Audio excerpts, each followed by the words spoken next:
politically correct people, that they're too busy hating themselves to see the real injustices occurring in the world.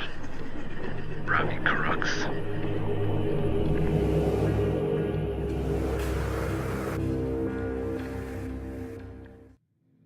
In today's dark political climate, many disagreements quickly devolve into a torrent of name-calling.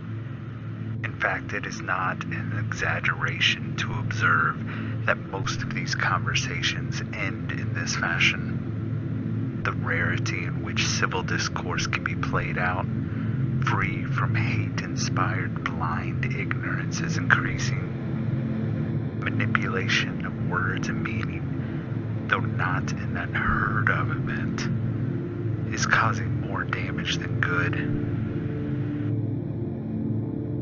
Take, for example, the word phobia. The word at its face seems harmless enough.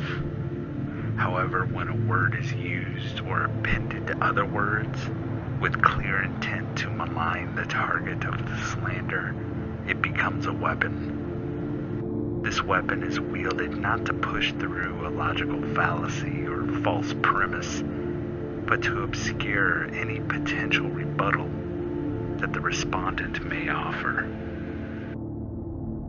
The word phobia is characterized similarly among a few different dictionaries. Merriam-Webster: an exaggerated, usually inexplicable and illogical fear of a particular object, class of objects, or situation. Dictionary.com: a persistent, irrational fear of a specific object, activity, or situation that leads to a compelling desire to avoid it. The Oxford Dictionary Online: an extreme or irrational fear or aversion to something. A quick glance reveals nothing of note to those who lack attention to detail, but there are vital and key elements of these definitions that require further examination. Specifically, take note of the key adjectives used in these definitions. Both illogical and irrational implies that there is no basis for any fear to exist at all. So when a slander is appended with phobia, the speaker is stating that your position lies outside the realm of logic. Why is this important? Slander such as this is being used to label entire groups of people that may have reasonable positions, but not an illogical or irrational fear. Take the word xenophobia. This word is currently serving two purposes, as it is a bulwark of liberals to bully those who have very real and rational concerns about population and culture changes being allowed in our nation. Xenophobia is more specifically being used to target those people who are against the overwhelming influx of people who have been crossing our southern border for decades. Leftists assume that anyone against this flood must hate those people just for existing. In most cases, this is false. If you remove emotion from the argument, immigration is dangerously out of control. According to Numbers USA, the United States will double its population to over 600 million people by the end of this century if immigration levels are not addressed.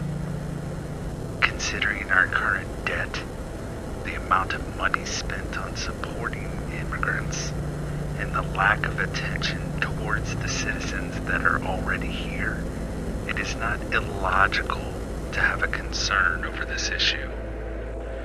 Islamophobia is another term offered in the same vein as xenophobia. It is estimated that there are 1.2 to 1.5 billion followers of Islam. Of that population, up to a quarter of them are considered radical. So at a minimum, there are roughly 375 million radicalized Muslims with an openly stated goal to destroy or oppress America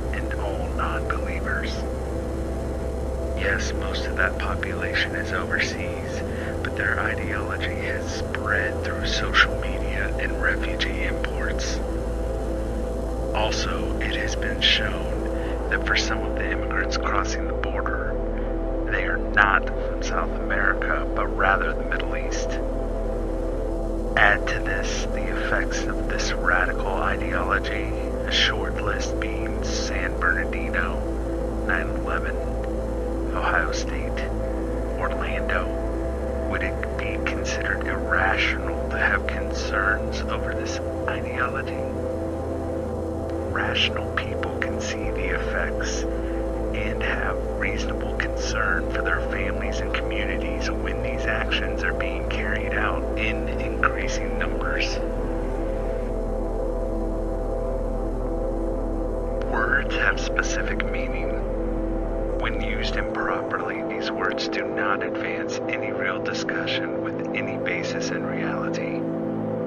Whether or not you agree or like a religion or group of people, a rational person can express concern about the actual events and their effects. Attempting to find a real solution to these problems should be the primary goal that we all aspire toward.